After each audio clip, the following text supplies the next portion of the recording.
নমস্কাৰ, কি খবৰ? মোৰ ভাল, আপোনালোক সকলোৱে ভালে আছে? তাৰে ভগৱানৰ ওচৰত প্ৰাৰ্থনা কৰিছোঁ সদায় ভালে থাকক। জোনালী কিটচেনৰ অন্য এটি ভিডিঅ'লৈ মই সকলোকে স্বাগতম জনাইছোঁ। আজি বনাম ছাগলী মাংস। আজি ছাগলী মাংস আধা কেজি লৈছোঁ।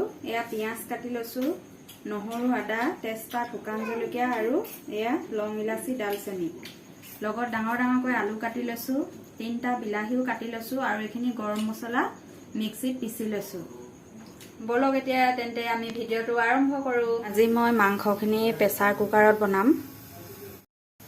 এতিয়াৰ পৰাই কুকাৰটো গৰম হৈছেই।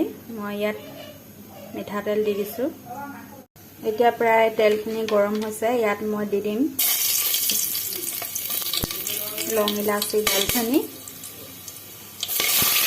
পিঁয়াজখিনি দি দিছোঁ।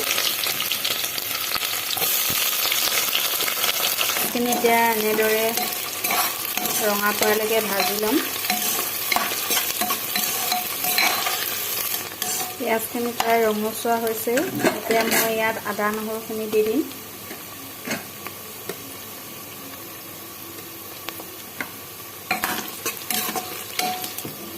এতিয়া মই ইয়াত হালধি দি দিম।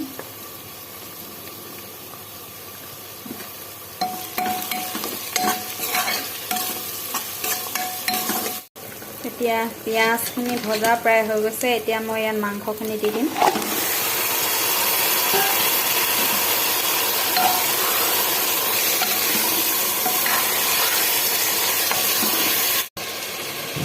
এতিয়া মই ইয়াত নিমখ দি দিম।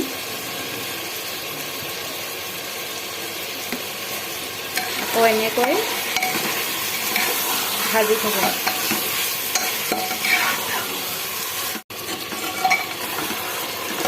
মাংসখিনি প্ৰায় 10 মিনিটমান ভজা হৈ গৈছে। দেখিছেনে কিমান ধুনীয়া কালাৰ উঠিছে। এতিয়া মই ইয়াত আলুখিনি দি দিম।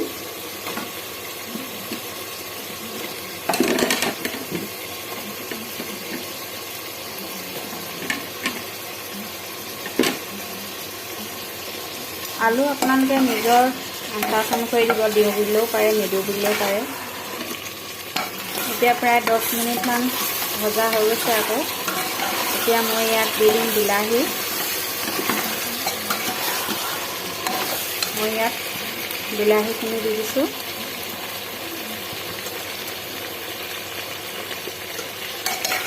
বিলাহীখিনি দি এতিয়া আকৌ 10 মিনিটমানৰ কাৰণে ভাজি থাকিম। এতিয়া মই মাংসখিনি আকৌ লৰাই দিছোঁ। ছাগলী মাংস আনিলে মই প্ৰায় প্ৰেছাৰ কুকাৰতেই ৰান্ধোঁ, কাৰণ কেতিয়াবা কেৰাহীত বনালে অলপ টান হৈ থকা যেন লাগে। কুকাৰত বনালে অলপ সহজতে হোৱা যেন লাগে।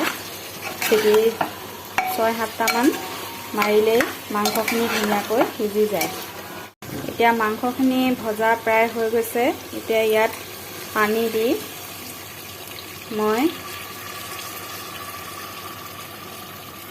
কুকাৰৰ সাঁফুৰাখন লগাই 6-7টা চিটি অহালৈকে ৰখি দিম। এয়া মাংসখিনি প্ৰায় ৰেডি হৈ গ'ল। লোভৰ পানী পৰিছে। এতিয়া ভাতৰ লগত খাওঁহে আৰু। এয়া মই ভাত বাঢ়ি লৈছোঁ খাবলৈ। ভিডিঅ'টো যদি আপোনালোকৰ ভাল লাগিলে লাইক, কমেণ্ট, শ্বেয়াৰ আৰু ছাবস্ক্ৰাইব কৰিবলৈ নাপাহৰিব।